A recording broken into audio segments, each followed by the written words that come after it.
Hello everyone, in this video I'll be translating and summarizing the latest Urdu broadcast by Imran Riaz Khan to make it accessible for our English-speaking audience. Let's go through the key developments and insights in Imran Riaz Khan's words.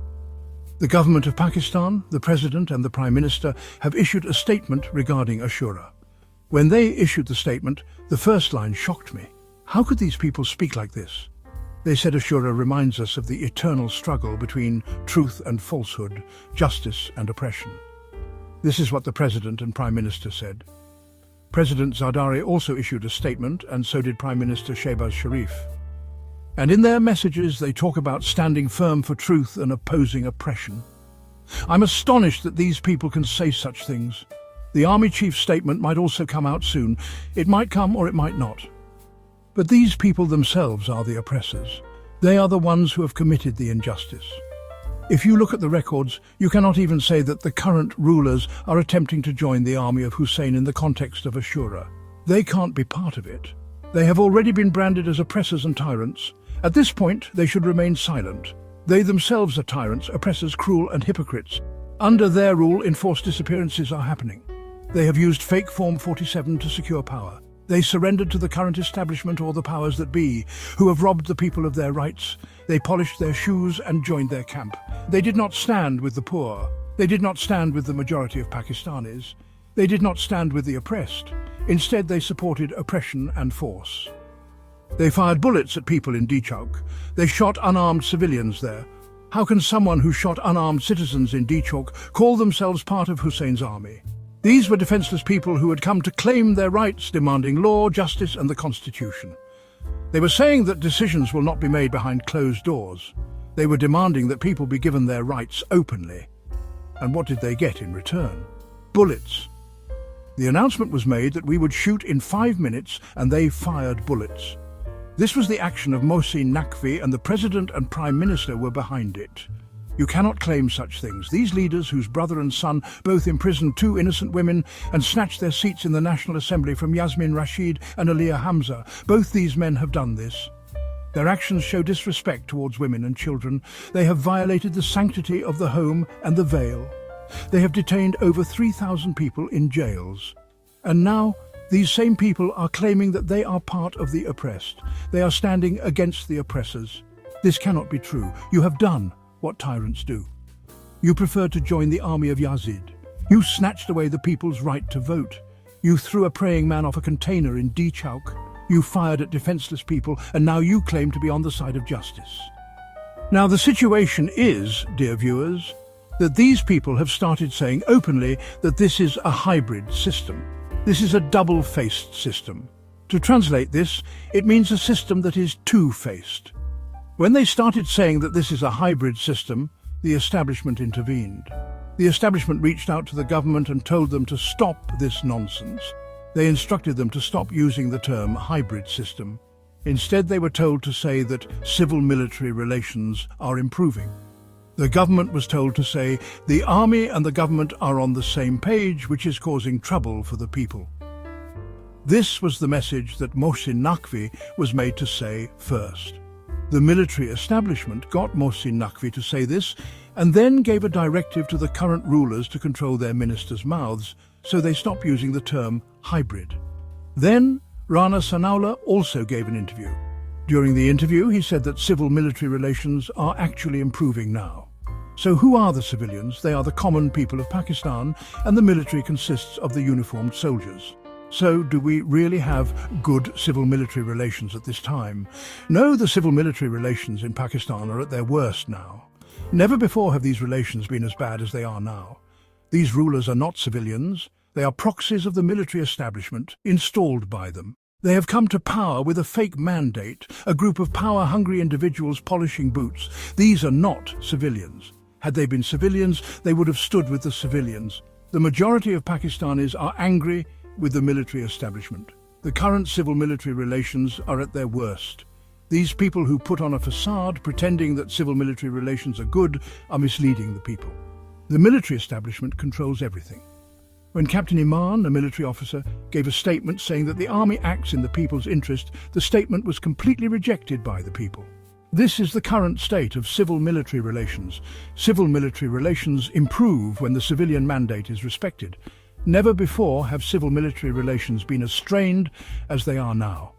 The people who are currently in power are not civilians. They are proxies of the military establishment, placed here by them. Even the people in PMLN are unhappy. Those who want to go out and contest elections are also angry. They are telling the party that this behaviour needs to stop, especially what Malik Ahmad Khan did, where he went and met the Chief Election Commissioner and asked him to disqualify the 26 members who had made comments about Mariam Nawaz in the National Assembly. The members of the PMLN are saying that they too might need to protest one day, but if this practice continues, then they too could be disqualified. They are not establishing a good tradition by doing this. They are creating a precedent of injustice. The people in PMLN are now speaking out from within the party. There's another action I want to mention, dear viewers. This is something I want to share with you. The acting Chief Justice, when he went on leave, the Chief Justice of Islamabad High Court was not able to go on leave. Why? Because as soon as he left, the next Chief Justice would be Justice Mohsin Akhtar. The establishment is afraid that if Mohsin Akhtar takes charge, he will start dispensing justice. If he does so, the efforts of the establishment will go to waste. Therefore, they brought in someone from Lahore, someone ranked 15th or 16th, and made him the Chief Justice. Now, the poor acting Chief Justice cannot go on leave because if he does, the temporary Chief Justice might start using his powers. This is the situation we are facing today. They have weakened the powers of the acting Chief Justice. Now, through a committee, they have decided that whenever the Chief Justice of Pakistan goes on leave, the acting Chief Justice's powers will be reduced so that the establishment does not face any issues during the Chief Justice's absence. All of this is done to corner one man, and that man is Imran Khan, prisoner number 804, who is still standing firm. With great courage, he stands against this system. The people in PTI went to him and asked him to negotiate or make a deal, but he insulted them, telling them to leave. He said, "The only thing that will leave this jail is my dead body. But I will never make a deal. I will never become Nawaz Sharif or Asif Ali Zardari. I will not make a deal." Benazir took the NRO. I did not. I have to confront them. For the sake of the country, I will sit down and talk. If they separate themselves from politics and focus on their personal matters, review their actions and decide not to repeat them, then it's fine. I will talk then. But I don't need any relief for myself. I don't want to make any deals. This is the reason why his popularity continues to rise. The more the establishment tries, the more they try to suppress him, the more Imran Khan's popularity grows.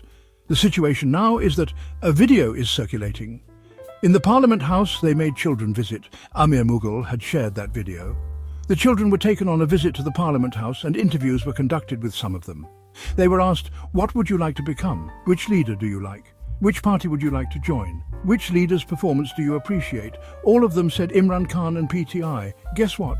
Even when the children were asked whether Imran Khan is good or PTI, they still said Imran Khan is good. So Imran Khan's popularity has reached a new level. Every move of theirs is backfiring. Everything they do is coming back to haunt them. Their last option is to keep Imran Khan in jail or, God forbid, harm him while he's in jail. Pakistan Tehreek-e-Insaf, or PTI, has repeatedly expressed severe concern about this and is continuously calling for people to raise their voices. There's been a lot of noise on social media about the recent medical checkup of Imran Khan by Dr. Asim. It was said that his weight has decreased and his muscles have weakened because he has no opportunity to exercise or move freely. He's kept in a very confined space. Now, they only allow him out for a maximum of 1 to 2 hours. They don't let him go out for any physical activity beyond that. So, they keep him locked up in a small cell. There are serious health concerns. His sisters are also saying that his weight is dropping. This experience Pakistan's military establishment is giving Imran Khan. You see, they all know that Imran Khan is in jail because of the military establishment. They believe this leader is against their interests. So they have kept him imprisoned. There is no serious case against him. No case of serious intent. He is just being kept in jail out of stubbornness. And they all know that when Imran Khan comes out, if he doesn't compromise, it will be a big problem for them. This experience they are going through, they are digging their own grave. Imran Khan has done what he had to do. Now his only task is not to compromise. If they harm Imran Khan, he will be hurt later, but they will be digging their own graves. They have no idea, and they keep committing these dirty acts. Ladies and gentlemen, another strange development is happening in Pakistan. This tool called the Grok is something I have never used before. It is a system created by the GRU, Russian military intelligence, and it answers questions you ask it. It is an artificial intelligence tool, and Elon Musk and his team have created its coding. You ask it questions, and it gives answers based on the available data, according to the books, surveys, and real facts. Sometimes there can be propaganda on social media, so it aggregates different pieces of information and provides an opinion. It's artificial intelligence, so you probably can't control it. Now, what's happening is that a battle has started between Pakistan Tehreek-e-Insaf, or PTI, and the Pakistan Muslim League, Nawaz, and even some members of PMLN have joined the discussion. Some PTI supporters are also involved. A lot of questions are being asked, and surprisingly, the majority of answers are in favour of PTI. The reason for this is that, in recent years, the ground realities have shown that the Pakistan Tehreek-e-Insaf party has faced injustice, and the parties responsible for it have been PMLN and the current establishment. Now people are accusing it. Some are saying that it is a PTI worker, others claim it's someone associated with PTI. Some are making memes about it.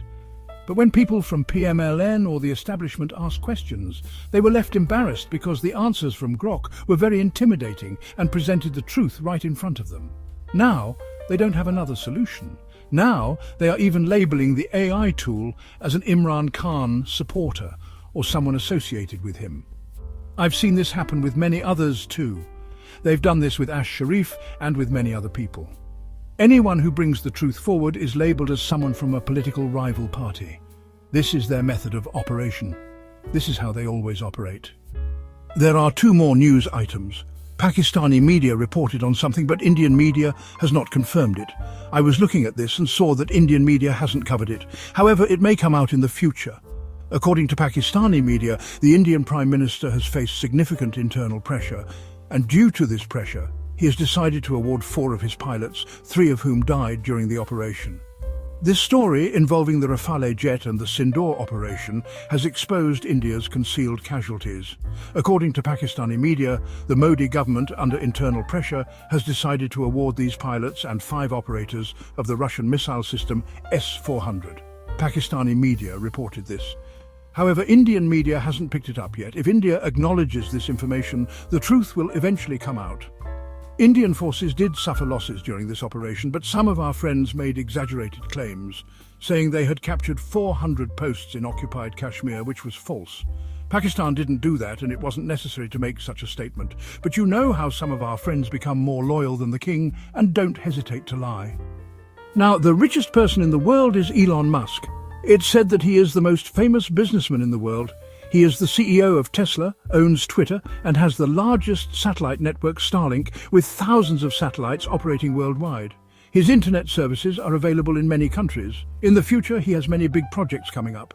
So he is the richest man in the world. Now, Elon Musk has announced the formation of a new political party in the United States. He was with Donald Trump during his campaign and supported him at a large scale. His son X and he were always seen supporting Trump. Trump credited Musk for his victory and praised him in every speech. But when Trump came to power, there were differences between them due to certain commitments that Trump had made with Musk. There was also a psychological reason behind Musk's son's death, but that's a separate video. So their relationship deteriorated. Now, Musk has announced the creation of a new political party, the America Party. In the current political scene in America, the 2 major political parties are Republicans and Democrats. Musk now wants to establish a 3rd revolutionary political party. The question is, can Musk build a 3rd and powerful political party between these 2 long-established parties? He has the money, the resources, and the popularity, but can he convert this into a successful political movement? For that, he would need very serious and politically savvy minds. He would need to bring people from the Democrats, Republicans, and other places and build the party around them. Can he do this? These are the big questions in our minds. So far, there's no confirmation on the party's registration, but Elon Musk has said we want to create a new path for our country, a government that works for the people, not for the powerful elites. We'll see what kind of party he creates and what it does. Right now, it's too early to say anything. That wraps up our translation of Imran Riaz Khan's video. I hope this English version helped you understand his message better. Please like, share and subscribe to Awami Lens to help our community grow. Don't forget to leave a comment below and let me know what you thought of this effort.